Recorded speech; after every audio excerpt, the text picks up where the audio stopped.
El arca de Dios había estado en Betel, luego en Gilgal y en muchos otros lugares fue puesto el tabernáculo del Señor. El penúltimo lugar que Dios escogió fue Jerusalén, por esto el sacrificio por el pecado del hombre, el Cordero de Dios, fue muerto en Jerusalén. Y les dijo Jesús: id, y decid a aquella zorra: Herodes, he aquí, echo fuera demonios y hago curaciones hoy y mañana, y al tercer día termino mi obra. Sin embargo, es necesario que hoy y mañana y pasado mañana siga mi camino, porque no es posible que un profeta muera fuera de Jerusalén. LC 13, 32-33. Dios quiere morar ahora en el corazón del hombre. La hora viene cuando ni en este monte ni en Jerusalén adoraréis al Padre, mas la hora viene, y ahora es, cuando los verdaderos adoradores adorarán al Padre en espíritu y en verdad, porque también el Padre tales adoradores busca que le adoren. Ya en 4.21-23. Deuteronomio 18, 15-19. Profeta de en medio de ti, de tus hermanos, como yo, te levantará el Eterno tu Dios, a él oiréis, conforme a todo lo que pediste al Señor tu Dios en Horeb, profeta les levantaré de en medio de sus hermanos, como tú, y pondré mis palabras en su boca y él les hablará todo lo que yo le mandare. Mas a cualquiera que no oyere mis palabras que él hablare en mi nombre yo le pediré cuenta. Jesús de Nazaret hizo milagros que ningún otro hizo. Si yo no hubiera venido, ni les hubiera hablado, no tendrían pecado, pero ahora no tienen excusa por su pecado. El que me aborrece a mí, también a mi Padre aborrece. Si yo no hubiese hecho entre ellos obras que ningún otro ha hecho, no tendrían pecado, pero ahora han visto y han aborrecido a mí y a mi Padre. Ya en 15.22-24. En poder delante de Dios, nadie, en toda la historia, hizo lo que Jesús hizo. Jesús saca de la esclavitud del pecado a aquellos que le siguen en obediencia, para que tengan vida eterna con él. Y llamará su nombre Jesús, porque él salvará a su pueblo de sus pecados. Mt 1 y 21. Deuteronomio 21, 22-23.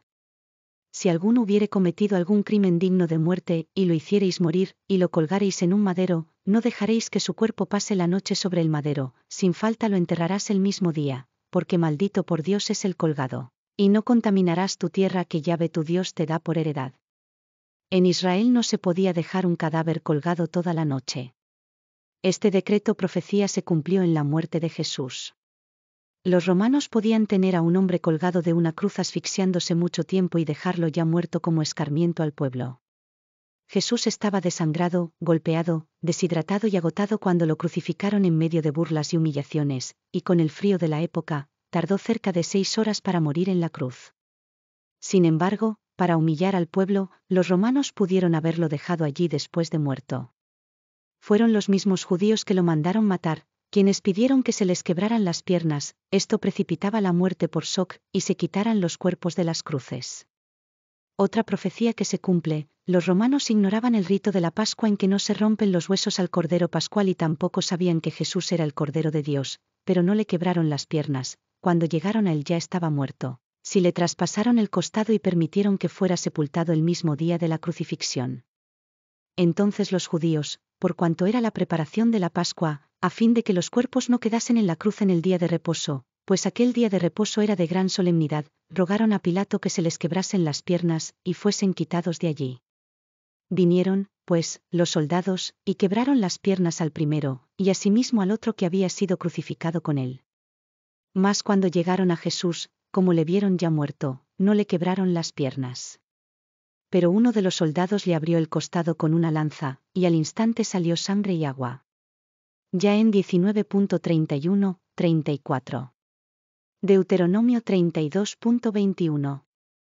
Ellos me movieron a celos con lo que no es Dios, me provocaron a ira con sus ídolos, yo también los moveré a celos con un pueblo que no es pueblo, los provocaré a ira con una nación insensata. Sí, Dios se proveyó otro pueblo, compartió su amor y su bendición con una nación insensata que somos nosotros, todos aquellos gentiles que hemos tenido la dicha de seguir a Jesús en obediencia y fe, creyendo que Él, Jesús, es el Hijo del Dios viviente, el Mesías, nuestro Redentor. Hoy el mundo cristiano no es una nación, ni siquiera están todos en el mismo grupo religioso. Pero en todo país y denominación donde hay un creyente en Jesucristo, y que vive como Dios manda, ese creyente es pueblo de Dios, llámese copto, luterano, sirio, católico, maronita, bautista, judío, etc. Éxodo 6 de febrero del 17. Y altercó el pueblo con Moisés, y dijeron, danos agua para que bebamos. Y Moisés les dijo, ¿por qué altercáis conmigo? ¿Por qué tentáis al Eterno? Así que el pueblo tuvo allí sed, y murmuró contra Moisés, y dijo, ¿por qué nos hiciste subir de Egipto para matarnos de sed a nosotros, a nuestros hijos y a nuestros ganados? Entonces clamó Moisés al Eterno diciendo, ¿qué haré con este pueblo? De aquí a un poco me apedrearán. Y el Eterno dijo a Moisés, pasa delante del pueblo y toma contigo de los ancianos de Israel, y toma también en tu mano tu vara con que golpeaste el río y ve. He aquí que yo estaré delante de ti allí sobre la peña de Horeb, y golpearás la peña, y saldrán de ella aguas, y beberá el pueblo. Y Moisés lo hizo así en presencia de los ancianos de Israel. Moisés golpeó la roca con su vara y de la roca salió agua para las necesidades de un pueblo innumerable, para la sed y para la limpieza. Del costado de Jesús salió sangre y agua para lavar a su pueblo de sus pecados. Dice Ezequiel, y me dijo, estas aguas salen a la región del oriente, y descenderán al Arabá, y entrarán en el mar, y entradas en el mar, recibirán sanidad las aguas. Y toda alma viviente que nadare por donde quiera que entrar en estos dos ríos, vivirá, y habrá muchos peces por haber entrado allá estas aguas, y recibirán sanidad, y vivirá todo lo que entrare en este río. 9 de agosto del 47. Esa fuente de agua viva que trae salud y vida eterna brotó cuando Jesús murió y un soldado con su lanza le abrió el costado. Pero uno de los soldados le abrió el costado con una lanza, y al instante salió sangre y agua. Y el que lo vio da testimonio, y su testimonio es verdadero, y él sabe que dice verdad, para que vosotros también creáis. Ya en 19.34-35. Toda la sangre derramada por Jesús en la cruz es para limpiarnos de pecado y darnos vida eterna. Y vivirá todo lo que entrare en este río. 47, 9. Gloria a Dios. Alabado sea Jesucristo.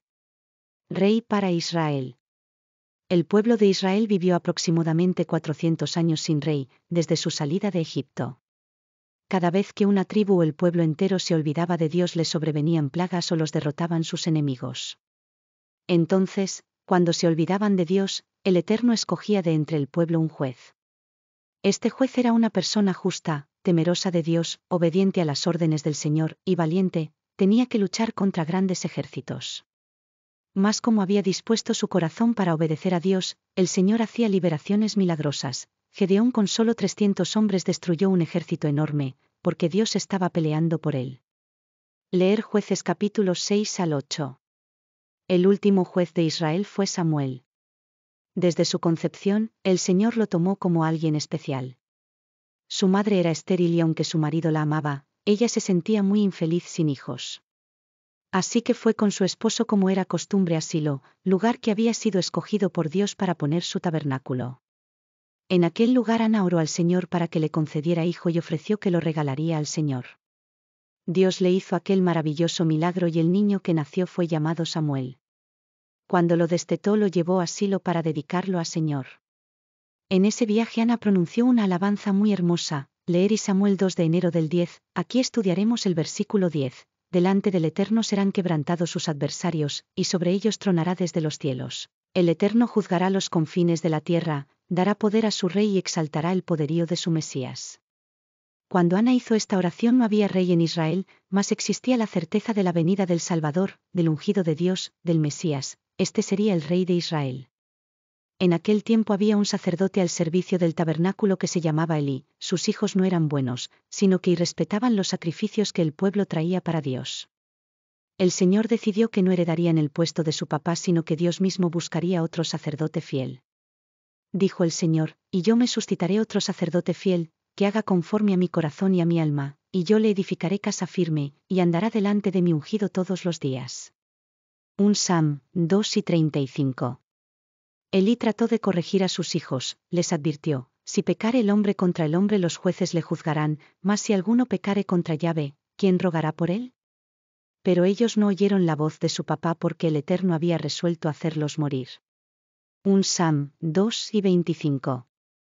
Dios se enojó tanto que maldijo a los hijos de Elí y a Elí también, porque había honrado más a sus hijos que a Dios, por esa razón los quitó del sacerdocio. Escogió Dios al joven Samuel para sacerdote y Samuel fue fiel ante el Eterno.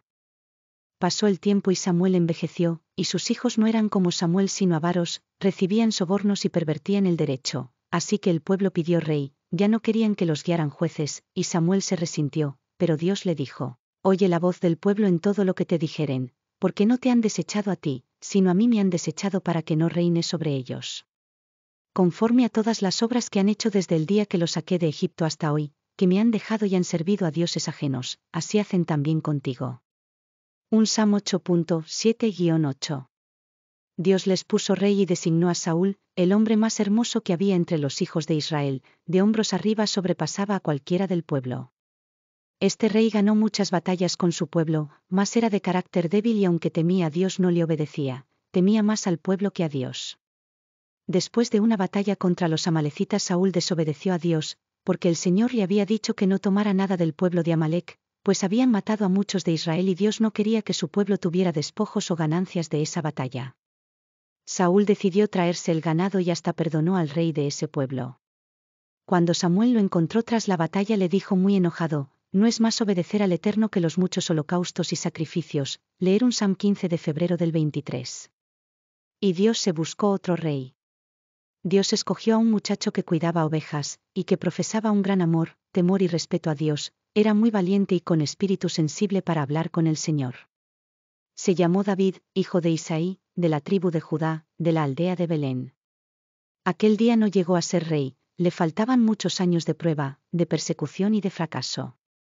Un día que Saúl luchaba contra los filisteos, 3 de los hermanos de David estaban en el campo de batalla, Isaí su padre estaba preocupado, así que mandó a David, el menor, a llevarles comida y a traer noticias. Cuando llegó, encontró que no había batalla pues uno de los filisteos que era enorme como un árbol y fuerte como un toro salía todas las mañanas a amenazarlos y les decía que si uno solo de ellos salía a pelear con él y lo vencía, los filisteos lo servirían, pero si no, Israel serviría a los filisteos. Léase un Sam 17 de enero del 11. Era una guerra que funcionaba, los israelitas estaban amedrentados. Cuando David oyó al filisteo, que se llamaba Goliat, profiriendo sus amenazas e insultos, el muchacho se indignó mucho y se ofreció a pelear contra el gigante. Lo llevaron ante el rey y Saúl aprobó que fuera, le puso su armadura y le dio todas sus armas. David no se podía mover con aquella armadura, así que no la usó, tomó su zurrón de pastor en el que llevaba una honda y en el río escogió unas piedras para enfrentarse con el gigante.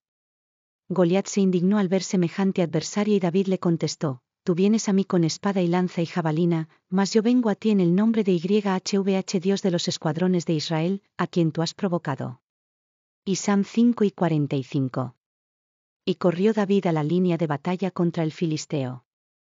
Y con su honda y una piedra lanzada con toda su fuerza, pero guiada por la mano de Dios, atinó en la frente de Goliat, y la piedra quedó clavada en la frente, el gigante cayó sobre su rostro en tierra. David corrió y con la espada del gigante cortó la cabeza de Goliat.